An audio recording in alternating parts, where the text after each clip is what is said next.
So'nggi yillarda narko jinoyatchilik butun insoniyat uchun global xavfga aylanayotganligi sir emas. Mamlakatimizda ham joriy yilda 11 mingdan ziyod bu turdagi jinoyatlar aniqlangani achchiq haqiqat. Shu bois ushbu xavfga qarshi murosasiz kurashish respublika hukumatining doimiy diqqat markazida turibdi. O'z navbatida huquqni muhofaza qiluvchi organlar tomonidan esa tegishli chora-tadbirlar ko'rilmoqda. Jumladan Davlat xavfsizlik xizmatining Toshkent shahar bo'yicha boshqarmasi xodimlari tomonidan Toshkent shahar ichki ishlar bosh boshqarmasi hamda bojxona boshqarmasi bilan hamkorlikda o'tkazilgan tezkor tadbirda Tojikiston Respublikasidan giyohvandlik vositalarini kontrabanda qilib, poytaxtimizda sotish bilan shug'ullanib kelgan oila a'zolari qo'lga olindi. Xususan, Toshkent viloyatida Ohangaron-Piskent yo'nalishida harakatlanayotgan oldindan kuzatuvga olingan Equinox rusumli avtotransport vositasi tekshirish maqsadida to'xtatildi. Natijada avtomashinada bo'lgan Toshkent shahrida yashovchi 1976-yilda tug'ilgan ayol va uning 1999-yilda tug'ilgan o'g'li tojikistonlik tanishlari tomonidan kontrabanda yo'li bilan Toshkent viloyati hududiga o'tkazilib, xufiya joyda qoldirilgan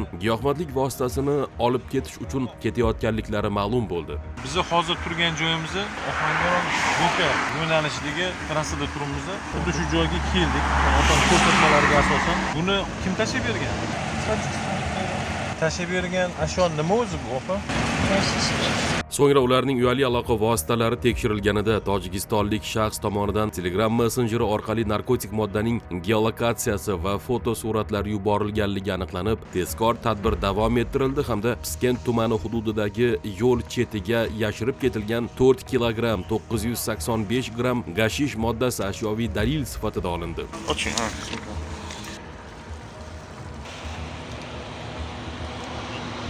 Besh bo'lakda bo'lgan, demak sariq ko'ch bilan o'ralgan. Shuningdek, ona bolalarning Olmazor tumanidagi yashash xonadonidan ham 1 kilogramm 124 gramm opiy va 1 kilogramm 976 gramm gashish moddalari olindi. Bundan tashqari ayolning 1996-yilda tug'ilgan muqaddam sudlangan ikkinchi o'g'li ham protsessual tartibda ushlandi. Hozirda ularga nisbatan Jinoyat kodeksining 28 orqali 246-moddasi 2-qismi va 25 orqali 273-moddasi 5-qismi bilan jinoyat ishi qo'zg'atilib, qamoq ehtiyot chorasi qo'llanildi. Tergov harakatlari olib borilmoqda.